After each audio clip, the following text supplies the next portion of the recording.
இங்க ஸ்கூல்ல தமிழ் டீச்சர் கிட்ட டவுட் கேட்கும்போது அவன் சொல்றான், "நீ எல்லாம் டவுட் கேட்டு என்ன பண்ண போறன்னும்போது" தமிழ் அவங்க அம்மா கிட்ட போய் சொல்லிடுறா. அவங்க அம்மா என் புள்ளைய இந்த மாதிரி பேசிட்டானேன்னு டென்ஷன் ஆகி போகும்போது டீச்சரை பிடிச்சி திட்டி விட்டுறாங்க. தமிழ் ஸ்கூல்ல இருந்து வந்துட்டு இருக்கும்போது அவளுக்கு பீரியட் சொல்லி வந்துருது. தெரிஞ்சிடக்கூடாதுன்னு சொல்லி பக்கத்துல இருக்க தண்ணியில போய் உட்காந்துடுறா. வீட்டுக்கு போய் பார்த்தா ஒரே அலங்காரமா இருக்கு. அழுதுகிட்டே அவங்க அம்மா கிட்ட இதெல்லாம் வேணான்னு சொல்றா. அவங்க அம்மா ஏன் அழுகுறாய், நீ கோயில் போகணும்னு சொல்லி அயலி கோயிலுக்கு கூட்டு போறாங்க.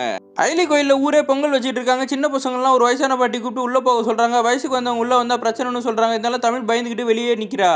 தமிழோட அம்மா ஃபோர்ஸ் பண்ணி அவளை லைன்ல நிக்க வச்சிடறாங்க. இவளும் உள்ள போய் சாமிக்கு பூஜை பண்ணிட்டு வெளில வரா. பயந்துகிட்டே இருக்கா. பாட்டி சொல்றாங்க, போன வருஷம் வயசுக்கு வந்த பொண்ணுங்க 2 பேர் உள்ள வந்து இப்ப ரத்தம் கக்கி செத்து போயிட்டாங்கன்னு. தமிழுக்கு இன்னும் பயம் அதிகமாயிருது. வயசுக்கு வந்த பொண்ணுங்க உள்ள வந்தா அமாவாசை தாண்டதே பெரிய விஷயம். அந்த பாட்டி சொன்னோன்னா தமிழும் பயந்துகிட்டே இருக்கா. தினமும் டேட்டை செக் பண்றான். ஆனா அமாவாசையும் வந்துருது. இவளுக்கு ஒண்ணுமே அவ்வளவு சந்தோஷமா அயலி கோயில்ல போய் கற்பூரம் ஏத்திட்டு வரா. வெளில வரும்போது அவங்க அம்மா பாத்துறாங்க.